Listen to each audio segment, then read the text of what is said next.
ती सेवा, तीच अवस्था पुरुषांची आहे. गुरुचरित्र वाचण्यापेक्षाही जे मनापासून प्रहरे करतात त्यांना महाराज झुकतं माप देतात.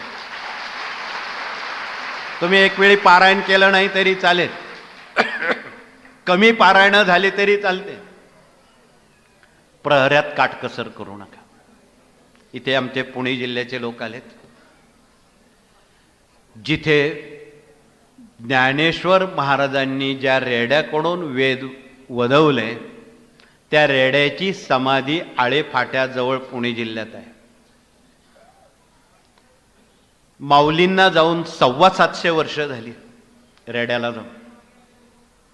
आजही त्या समाधीजवळ रेड्याच्या विना खाली ठेवलेला नाही.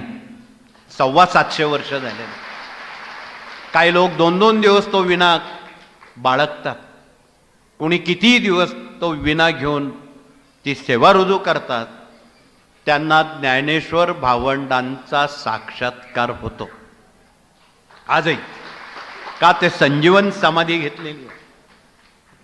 आता याच्यापेक्षा अजून दुसरं कोणतं उदाहरण प्रहरेसाठी द्यावं.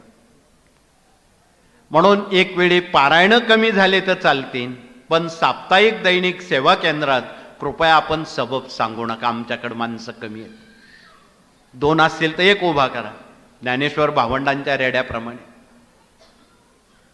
बघूया किती कसोटी आपली महाराज घेतात. पण या कसोटीला अनेक लोक पास झालेले आहेत. रात्री 12 ते 4 ज्यांचे प्रहरी असतात त्यांना सदेह स्वामींचं दर्शन घडलेलं आहे.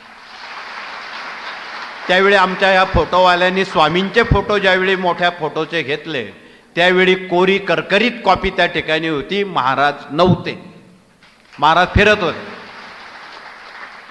काही पुरावे आहेत, त्या फोटो ब्लँक होते.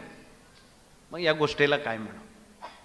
आणि एवढंही सांगून जर आपण आपल्या सवलती किंवा सुविधा जर वापरत असो, मग आपल्यासारखे शतमूर्ख आपणच.